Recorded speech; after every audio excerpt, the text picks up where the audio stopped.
So Andy sent the PDF version. Can you see what I have here? Yep. You might want to just Alright. click that menu off the side though. There's that little arrow in the middle. You could get rid of that. Would people identify Right. themselves, please?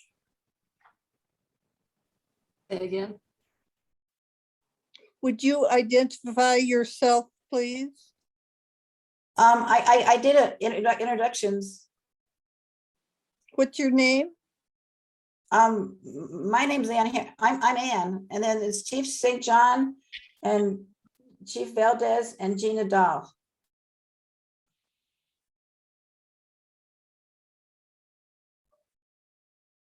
Is everybody ready to go? And Gina, I'm not sure what you're talking about, this one right here. There's a little arrow next to the try now button on the far right. If you click that, it'll make it a little bit bigger. Right about in the middle, On the middle of the toggle. screen on the right. Yeah, where you scroll down between the big S at the end of Billings and the try now blue button. Oh, that's all right. It's no big deal. Yeah, I'm not seeing that. Okay, we'll get started. Well, ladies, thanks for having us. We are presenting information citywide on whoever will have us to present information on the safety levy that the city's proposing coming up in November. Please understand that anybody on a city payroll may not advocate for this. All we can do is educate. There is another group that is tasked with advocating. You can find them at the Chamber of Commerce. They have signs and fundraising and all that stuff, but we cannot do that. And so, the question that we get a lot is why is it that we need these additional resources? Especially since we came to the voters last year with what looks like to be a similar request. If you recall, the safety levy in 2020 was simply to maintain status quo. It served to plug a hole and a deficiency in the public safety budget to about the tune of $4 million. And COVID, of course, put everybody into economic uncertainty.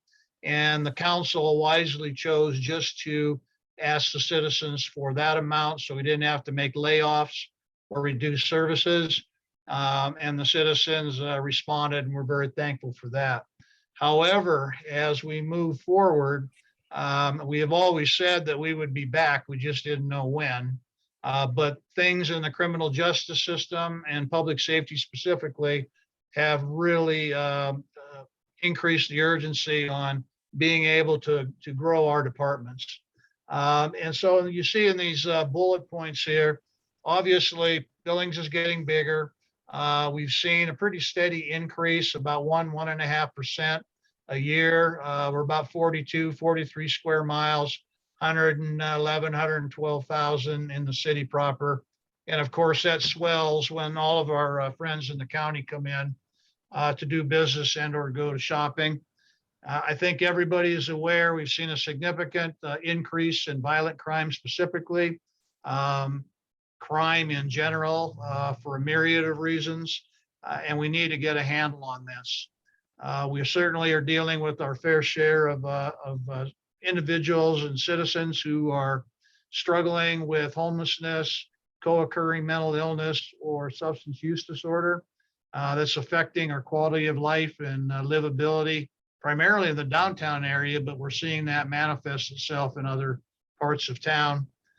Gina will talk about, the back end of our process, which would be capacity to prosecute cases and hold offenders accountable, which impacts her office and municipal court. And then code enforcement, one of the smaller divisions in the city of Billings, but they are responsible for taking care of blighted property, rundown yards, weed abatement, junked vehicles, things like that. And they work hand in hand with the police department and on several instances. This graph here really shows what police and fire have been doing in relation to our population growth. So the top line there is the steady increase in population dating back to 2006. You can see at the police department numbers in the blue, we really started exploding in 2012, 2013. That's when methamphetamine hits our community and drives a lot of the things that we're dealing with. And the fire department, you can see what doesn't appear to be a real significant increase, but when you compare the numbers of the police department and the numbers of the fire department, I'm not a math guy, but you'll see that that's about a 70% increase, regardless of what the numbers say. So they have seen a significant uptick in calls for service and things that they have to do. We always, hear comments about, well, it's primarily in the downtown area. Let them deal with it. We're okay out here. You can see that from our crime mapping program, which you can find online, that this is a 1 month glance that breaks the town into 3 areas: downtown and what has recently been termed midtown, up in the heights, and then out on the west end. So this is basically a graphic to show that nobody is immune from public safety needs and responses from either the police or fire primarily, and then supported by the attorney's office on the back end. When COVID hit, as I indicated, the city did not just wait for things to pass. We actually took the opportunity to hire a third-party independent consultant, and they reviewed the police department and the fire department specifically. It was a total data dump. They were really looking at efficiencies and effectiveness across the board, and then they would allow Chief Valdez and I to apply context and culture. At the end of their assessment, you can see that they came up with 102 recommendations for the police department, 34 for fire.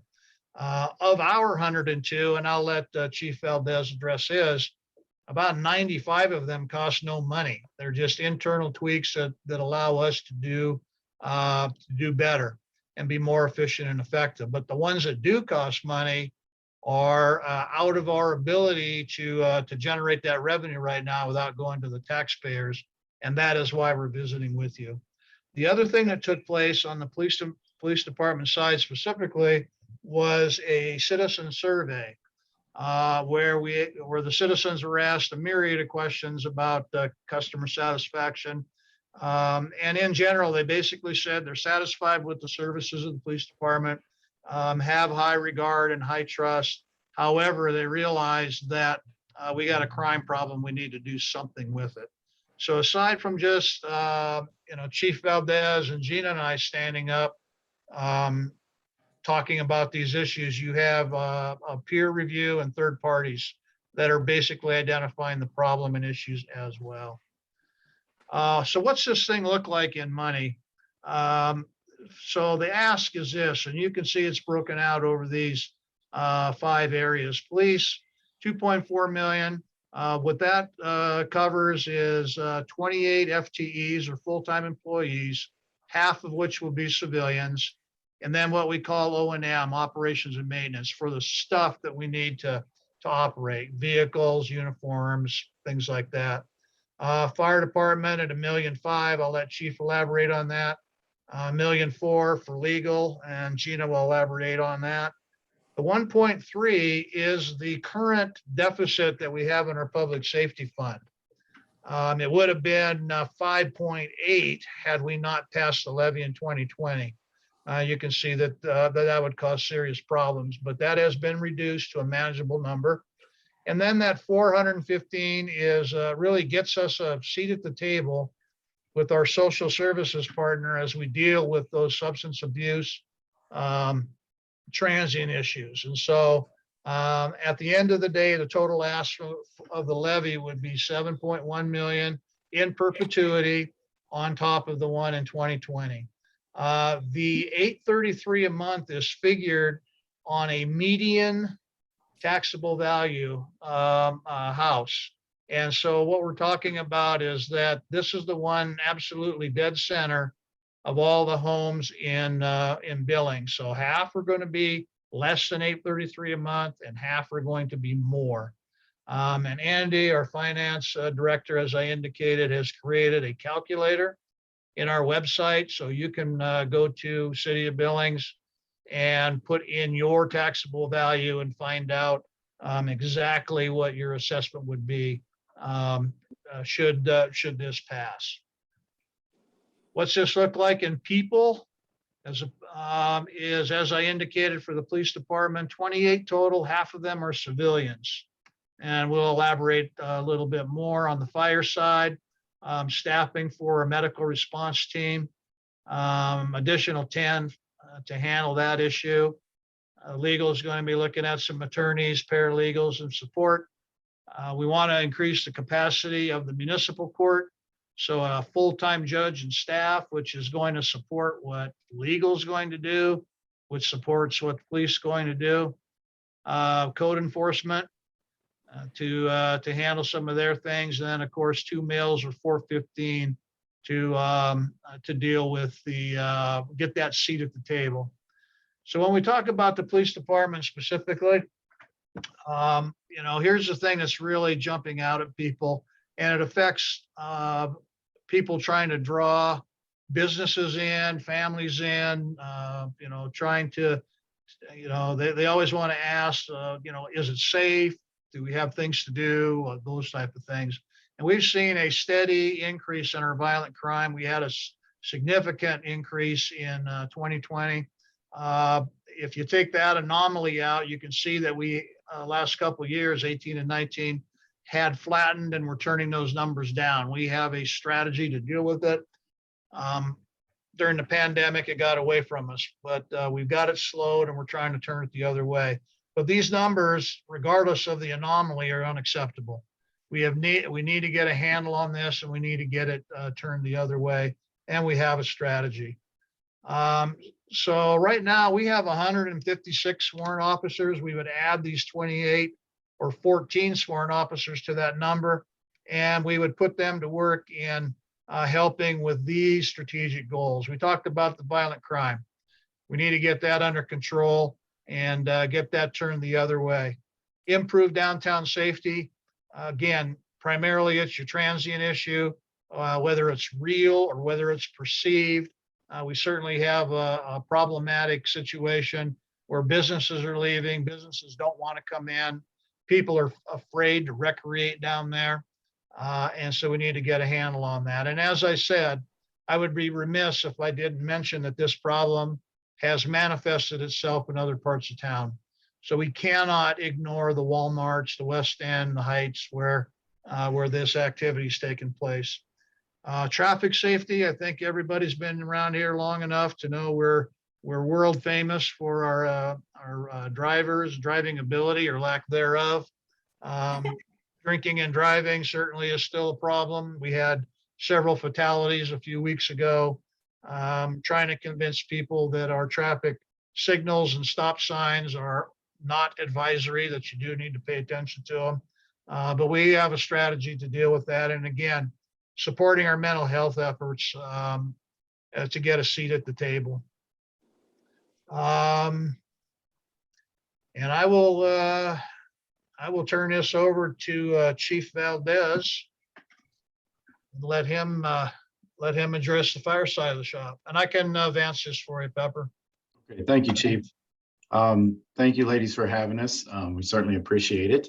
So basically, I want to talk a little bit about who we are. You have 161 men and women serving in your fire department. That also includes our 911 center as we oversee them. We're strategically located throughout the city. We have 7 fire stations plus a 911 call center. What is it that we do?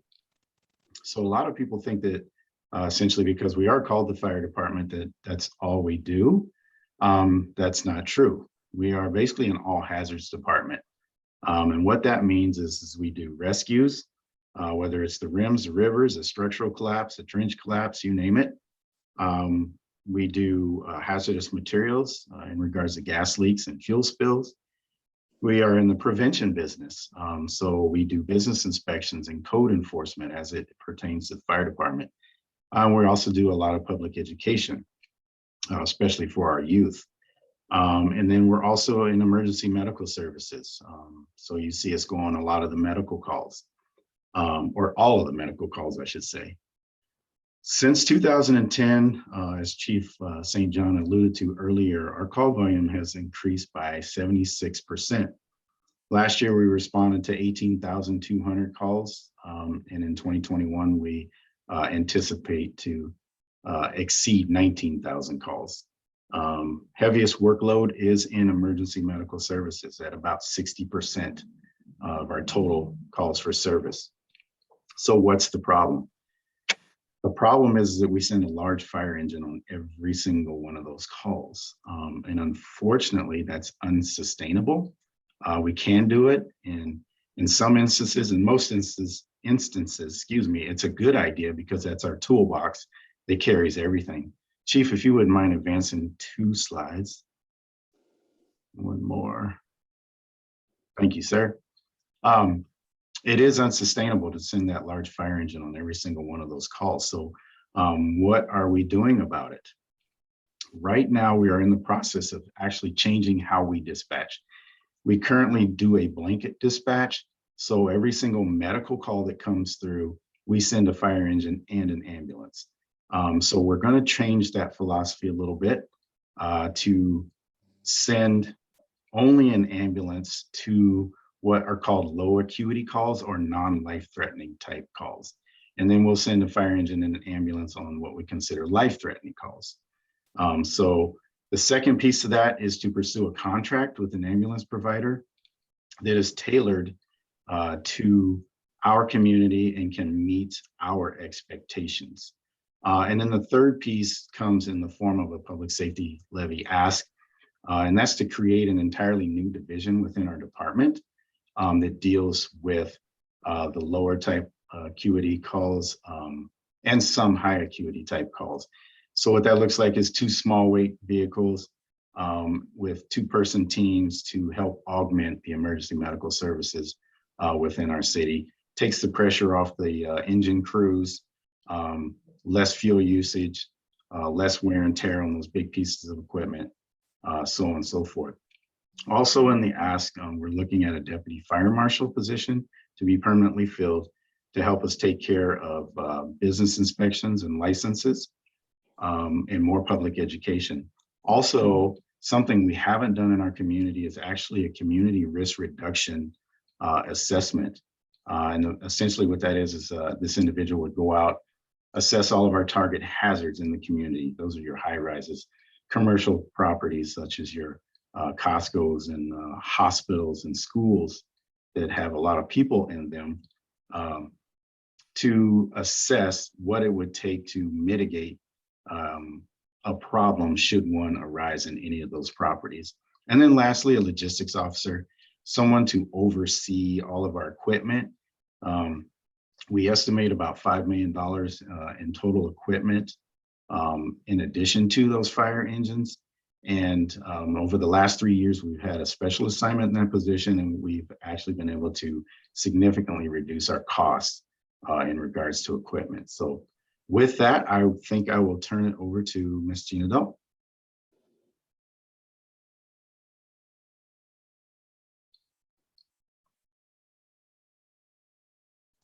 Sorry, I was muted.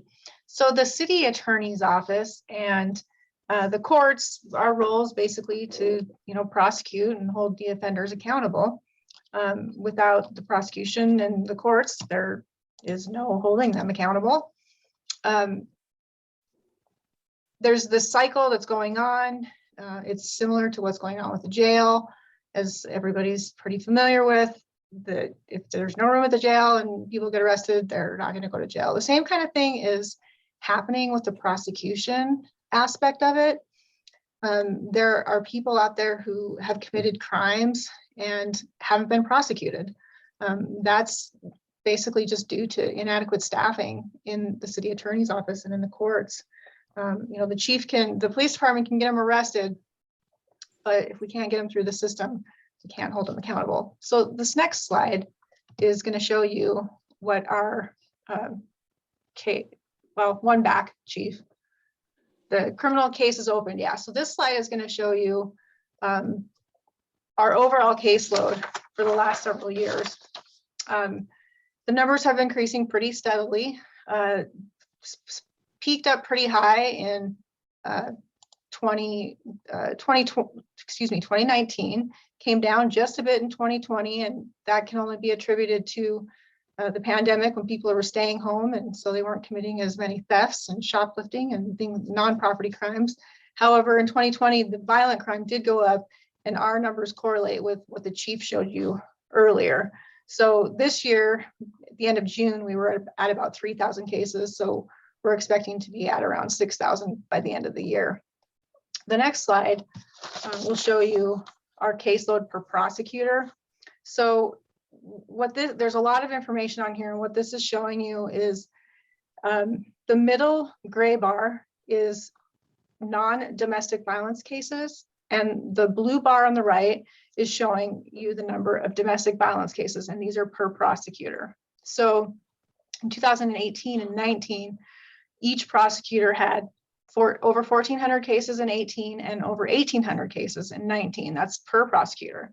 And if you can see that little gray bar, the dark gray bar, that says 400. That's what the best practices standard is. That's recommended by the American Bar Association. So you can see our prosecutors are well over that amount. And in 18 and 19, the domestic violence prosecutor had 790 cases and 878 cases. So you can see in 2020, that middle gray bar came down just a bit. We did add a prosecutor to prosecute non-domestic violence cases. So each prosecutor had just over 1,000 cases, which, as you can see, is still well over, it's about 2.5 times the best practices standard. But what's most concerning in 2020, that dark blue bar shows you our domestic violence prosecutor had over 1,200 cases that were referred to him. And as you can see, that's 3 times the best practices standard. And I think it's really important to note that domestic violence cases are really more intense. They take more resources to prosecute. We generally weight them in prosecution terms. You generally weight them 2 to 1. So a domestic violence prosecutor should really have half the amount of cases as non-domestic violence prosecutors, not 3 times as much. So this next slide is going to give you kind of a better idea of our domestic violence, what's going on with domestic violence cases.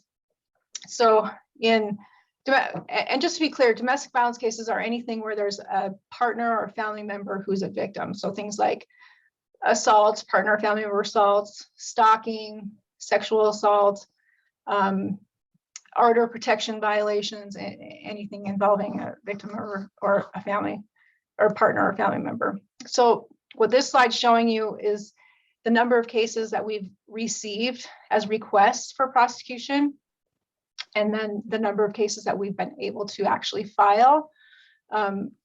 So in 2015, the police department sent us 575 cases to prosecute, and our domestic violence prosecutor was able to prosecute about 90% of those. So he, as you can see, that third column is showing you about his maximum capacity that he can file every year.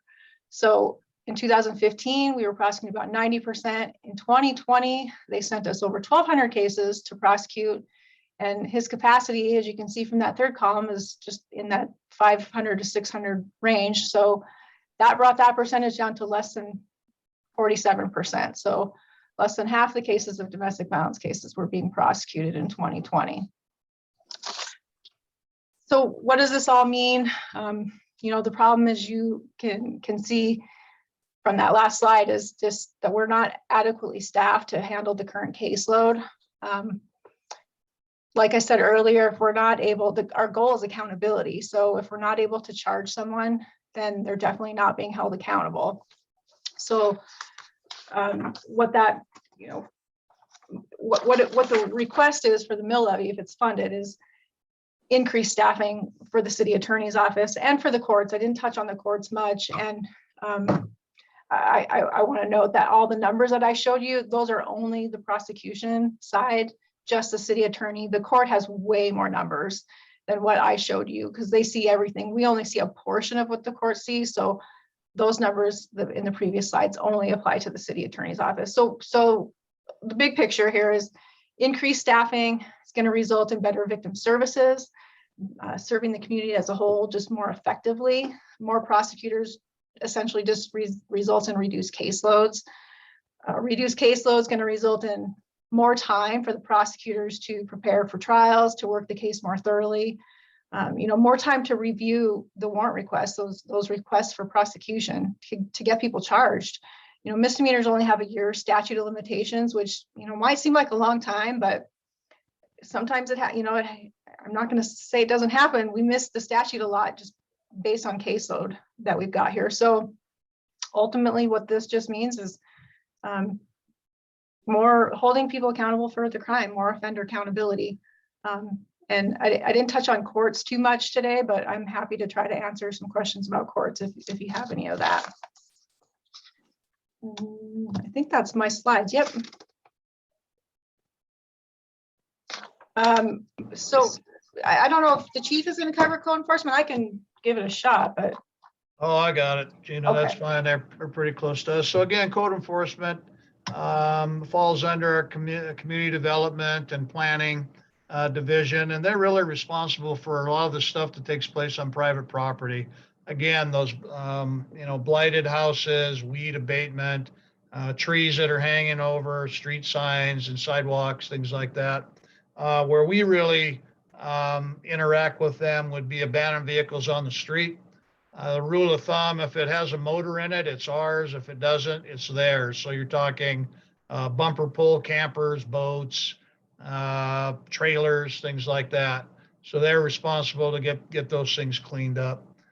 Here's an example of what they do. And the reason why that's so important that, you look at this holistically is that if you leave these properties alone, eventually the criminal element knows that the community doesn't care about it, and they're going to move in there and start operating. We're going to have flop houses and all the activity that goes with it. And at some point in time, it gets to be winter and they're lighting fires to stay warm. And that gets Chief Valdez crew out when one of these junk houses catches on fire. So you can see before and after pictures when they apply a little bit of their work on it. They're a lot nicer than the police department. They give you lots of chances and work with you. And here's some great examples of their work. Again, with adding a couple more resources to them, they really want to educate, want to get out and get some community involvement and help people solve their problems. So they do that through education outreach, proactive. Their boss says they're not going to be driving around on patrol. They're going to be, finding things that are problematic and jumping on those pretty quickly. And then again, they want to see people succeed. So they're going to be working very hard with the community to have a positive outcome. And then what is it that we're expecting at the end of the day? If the safety levy passes, obviously, improve safety across the board. We are certainly mindful that we need to be good stewards of the money that you give us. That's why we brought the third party peer review in to make sure that we are efficient and effective in what we're doing, cleaning things up there. We definitely need to partner with our local and federal entities, especially on the police department side. We don't run the jail. We don't control the southern borders. So a lot of partnering going on there. Mental health and the substance abuse side of the shop causes a lot of issues. We know that methamphetamine drives all of our crime. So let's get involved on the front end to try to defer people out of the system. Gina talked about holding people accountable, and we're all for improved traffic safety, and we need to make sure everybody is feeling safe. Our boss basically says, even though we're 111, 112,000, we're still pretty small, and people should feel safe everywhere. We're not in New York City. So we shouldn't have people feeling unsafe regardless location. And that is the end of the presentation. So with that, I will, unless you want to refer to a slide, I'll get out of it and we are available for questions.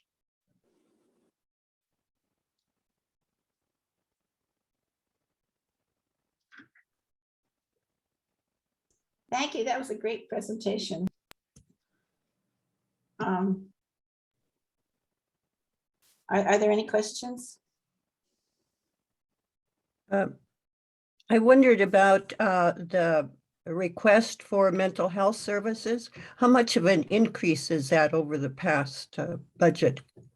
It's a $415,000 increase because this is new.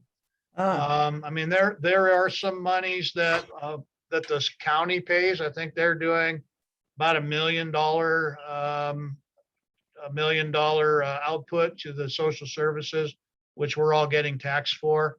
But as far as the city, and Gina, correct me if I'm wrong there, we have not had, it's not our job specifically to be providing those services, but we are the ones that get called. So we wanted to have a seat at the table. And that really allows that and really solidifies our partnership. How do you see those funds being used?